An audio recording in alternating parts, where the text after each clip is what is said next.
Hello everyone, Assalamu alaikum. I hope that you all are very fine.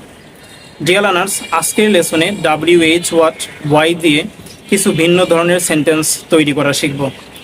Dear learners, দৈনন্দিন জীবনে আমরা কিন্তু সচরাচর ঠিক এভাবে কথা বলে থাকি, যেমন আমি জানি কেন চা পান করতে হবে, আমরা জানি কেন পত্রিকা পড়তে হবে, তুমি জানো কেন গরিবদের সাহায্য করতে হবে। ডিয়ার লার্নার্স, এই ধরনের বাক্য আমরা খুব সহজেই বাংলা থেকে ইংলিশে ট্রান্সলেট করতে পারবো একটি মাত্র স্ট্রাকচার শিখে। সুতরাং আজকের স্ট্রাকচার হচ্ছে I know why to learn English. এর অর্থ হচ্ছে আমি জানি কেন ইংরেজি শিখতে হবে।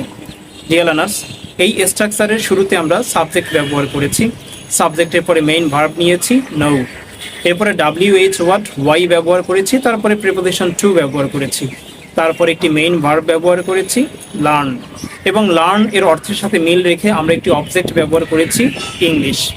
ডিয়ার লার্নার্স, এই স্ট্রাকচারের সাবজেক্ট আই এর পরিবর্তে অন্যান্য সাবজেক্ট ব্যবহার করে এবং প্রিপোজিশন টু এর পরে যে মেইন ভার্ব ব্যবহার করেছি সেই মেইন ভার্ব পরিবর্তন করে এবং অবজেক্ট ইংলিশ পরিবর্তন করে আমরা কিন্তু খুব সহজেই একাধিক সেন্টেন্স তৈরি করতে পারি। ডিয়ার লার্নার্স, কীভাবে একাধিক সেন্টেন্স তৈরি করতে হবে এক্ষেত্রে আমি কিছু এক্সাম্পল সেন্টেন্স ব্যবহার করছি যাতে তোমাদের বুঝতে সুবিধা হয় এবং তোমরাও খুব সহজে একাধিক বাক্য তৈরি করতে পারো এই স্ট্রাকচার ব্যবহার করে। যেমন দৈনন্দিন জীবনে আমরা কিন্তু ঠিক এভাবে কথা বলে থাকি, আমি জানি কেন চা পান করতে হবে, I know why to drink tea. আমরা জানি কেন পত্রিকা পড়তে হবে, we know why to read the newspaper. তুমি জানো কেন গরিব লোকদের সাহায্য করতে হবে, you know why to help the poor. সে জানে কেন নিয়মিত ব্যায়াম করতে হবে, he knows why to take exercise daily.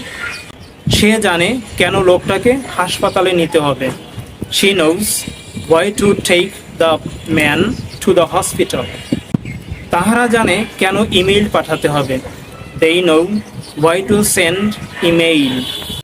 Raju জানে কেন আজকে মার্কেটে যেতে হবে, Raju knows why to go to the market today. শিক্ষার্থীরা জানে কেন নিয়মিত ক্লাসে অংশগ্রহণ করতে হবে, the student know why to attend the class daily. জনগণ জানে কেন সরকার পরিবর্তন করতে হবে, the people know why to change the government. Dear learners, তোমরা নিশ্চয়ই বুঝতে পেরেছো কিভাবে আমি এই স্ট্রাকচার দিয়ে একাধিক সেন্টেন্স তৈরি করেছি। ঠিক একই পদ্ধতি অ্যাপ্লাই করে তোমরাও একাধিক বাক্য তৈরি করো, চর্চা করো। Thanks for watching.